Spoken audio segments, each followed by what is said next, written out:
ছোটবেলায় দাদি নানিদের কাছে আমরা সকলেই ভূতের নানা গল্প শুনে বড় হয়েছি। সেই থেকে ভূত বা ভূতুড়ে বাড়ি সম্পর্কে শুনেছি হাজারো গল্প। আধুনিক পৃথিবী যেভাবে ভূত প্রেতের অস্তিত্বকে অস্বীকার করে চলে, সেখানে পৃথিবীর প্রায় সব দেশেই এখন অবধি ছড়িয়ে থাকা শত শত ভূতুড়ে জায়গা কৌতূহল জাগায় বইকি। তবে বাস্তবে হয়তো কখনো কখনো জনশ্রুতিতেই গড়ে ওঠে এমন অনেক ভূতুড়ে বাড়ি বা জায়গা। কোনোটিতে থাকে চমকপ্রদ রহস্য, যা এই জায়গাগুলোকে ঘিরে তৈরি করে ভুতুড়ে আবহ। আর এর কোনোটাই যখন শক্ত দলিল প্রমাণ দিয়ে বোঝা যায় না, তখনই জমে ওঠে আসল মজা।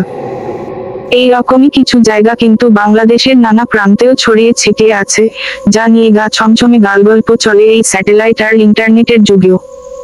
আজ জানাচ্ছি সেরকমই একটি ভুতুড়ে বাড়ির গল্প। রাজধানীর ধানমন্ডি এলাকায় অবস্থিত এই বাড়িটি। সঙ্গত কারণে বাড়ির ঠিকানাটি একটু অজানায় থাক পাঠকদের কাছে। ওই বাড়ির সত্যতা জানার জন্য সেই বাড়ির ঠিকানায় হাজির হলাম বরদুপুরে। বাড়িটি আগে থেকেই চিনতাম, তাই খুঁজে পেতে খুব বেশি ঝামেলা পোহাতে হয়নি। ঝামেলাটা হলো বাড়ির ভুতুড়ে গল্প আদৌ সত্য কি না সেটা জানতে গিয়ে।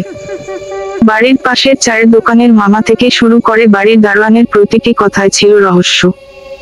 তাদের কথা শুনি, প্রসঙ্গ এড়িয়ে যাওয়ার কৌশলে আজ করতে পেরেছি ঘটনা সত্য। বাড়ির ভাড়াটিয়ার আত্মহত্যা। এই বাড়িতে ভাড়া থাকা প্রায় সব ভাড়াটিয়াই বিভিন্ন অদ্ভুত বা ভুতুড়ে কাণ্ড কারখানার সম্মুখীন হন। অনেক সময় গভীর রাতে, রাত 1-2টার দিকে বাড়িটির ফ্ল্যাটের বারান্দায় রাখা দোলনায় কাউকে দুলতে দেখা যায়। ঘটনাটি দেখেছেন এমন লোকের সংখ্যা নেহাই কম নয়। এছাড়াও বাড়ির রুমে অনেক সময় নাকি গভীর রাতে কারা হইচই করে, কিন্তু তৎক্ষণাৎ রুমে গেলেও কাউকে দেখা যায় না। বাড়িটিকে ঘিরে লোক মনে কৌতূহলের কোনো শেষ নেই। শোনা যায়, উক্ত বাড়িতে ভাড়া থাকতো যে ভাড়াটিয়া, তার ছোট মেয়ে প্রায় 11 বছর আগে গলায় ফাঁস দিয়ে নিজ ঘরে মারা যায়। মেয়েটি মানসিকভাবে অসুস্থ ছিল। এই আত্মহত্যার পর থেকেই এমন অদ্ভুতুড়ে কার্যকলাপ শুরু হয়। অমাবস্যায় কালো কুকুর। প্রতি অমাবস্যায় রাত 12টা থেকে 3টা পর্যন্ত একদল কুকুর দল বেঁধে বাসার সামনের রাস্তায় চক্কর দেয়। অনেকেই সেই কুকুরের দলকে দেখতে পেয়েছেন।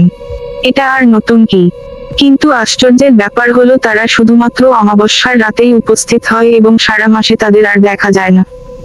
কয়েক যুবক মিলে একবার রাত করে তাদের দেখার জন্য প্রস্তুতি নেয়। তাদের মাঝে 2 জন কুকুরের কামড়ে মারাত্মকভাবে আহত হয়। যুবকদের প্রায় সকলেই একটি রেডিও স্টেশনে স্বীকারোক্তি দেয় যে সেই সব কুকুরগুলো কালচে বর্ণের ছিল, কারণ অন্ধকারে তাদের স্পষ্ট দেখা যাচ্ছিল না। তারা একটি ছন্দ মিলিয়ে এক লাইনে হাঁটছিল এবং তাদের প্রত্যেকের চোখ থেকে এক প্রকার নীলচে আভা বের হচ্ছিল। ঘরময় হাটে হলুদ কাপড়ে কেউ। মাঝরাতে কোনো এক রুমের সামনে দিয়ে নাকি রাত 12টার পর একজন বউকে হেঁটে যেতে দেখা যেত, যার পরনে থাকে লাল পাড় দেওয়া একটি হলুদ শাড়ি। সে কোথা থেকে আসে এবং কোথায় যায় তা আজ পর্যন্ত কোনো ভাড়াটিয়াই শনাক্ত করতে পারেনি। অনেক ভাড়াটিয়াই নাকি বউটিকে দেখেছে। মেঝেতে জমে রক্তলাল পানি। বেশ অবাক হয়েছি শুনে যে ওই ফ্ল্যাটের ফ্লোরে পানি জমতো। তাও শুধু পানি হলে এক কথা ছিল, যে পানি জমতো সেগুলো ছিল রক্ত রঙের পানি। ফ্ল্যাটের মালিকপক্ষ অনেকবার মেঝে ঠিকঠাক করে দিলেও বন্ধ হতো না সেই পানি জমা।